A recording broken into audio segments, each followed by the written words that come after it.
Everybody, it's your boy Dave, and a couple things that were on my heart today that I was wanted to talk to you about. Today is Sunday. I believe it is. Hold on, let me check here. It's May 21st, 2023.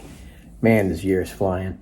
But anyway, I just wanted to share something from my heart, just some little things that I've learned over the years that I think will actually help you to not only be a better person, but to have a better life.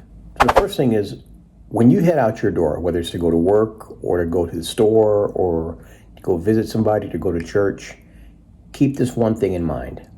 Make at least one thing better every single place that you go. I mean, think about that. Make at least one thing better every single place that you go. That's something that you think you can do. Walking through the store, walking through Walmart, and you see somebody that seems kind of downtrodden, they're just depressed or sad or just going through hard times. Encourage them. Give them a smile. You know what I'm saying? I had a situation recently where there was this homeless guy walking through the store. He was dirty. And as soon as he looked at me and our eyes connected, I just smiled and I said, "Hey, man, how you doing today?" And I could not believe how his face lit up. Again, just make at least one thing better every single place you go today. Keep that in the back of your mind so that you remember to do it. Never allow yourself to become arrogant or resentful. I have met, and I'm sure you probably have too, many people that are arrogant, many people that are resentful. The arrogant people, I think, irritates all of us. And a lot of times, what I have learned is when something really bothers you, like if it really bothers you that somebody is arrogant, the experts say that arrogance is more than likely in you, and you can recognize it in somebody else. Again, take that for what it's worth. Again, I'm just trying to give you guys a little bit of information that I believe has helped me. And then as far as being resentful to me is like hate, unforgiveness. It's almost like a cancer. You know, I heard it said that unforgiveness is like drinking poison. You drinking poison yourself, hoping that the other person dies. And that's how I view resentment. So again, just don't allow yourself to become arrogant or resentful. And I'm going to add one more thing, or prideful. Something I've found that's important, that has been something that I have struggled with. Maintain your connections with people. We have a tendency to get busy, or to allow ourselves to be busy. And because we're born selfish, we're inherently selfish, it's very easy to focus on yourself and your needs and not anybody else's needs. So my encouragement to you today is maintain your connections with people. If you're one of these people like I used to be that never texts or calls somebody just to check on them, you'd be surprised how many people would really appreciate the fact to know that you were just thinking about them. A lot of times I truly believe that God will put people on our hearts.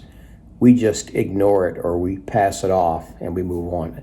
What God is doing in me is he's trying to teach me how to be more sensitive to his prompting. So I just want to encourage you in that area as well. And I believe that starts with maintaining those connections with people. You know, get your own house in order before you start criticizing somebody else's house. One thing I have learned is until you get your own house in order, you can't go out in the world and expect to do it. It starts with you. It doesn't matter if it's in your job, if it starts in your marriage.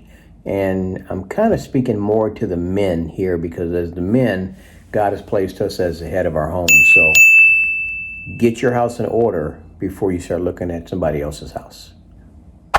Be precise in your speech.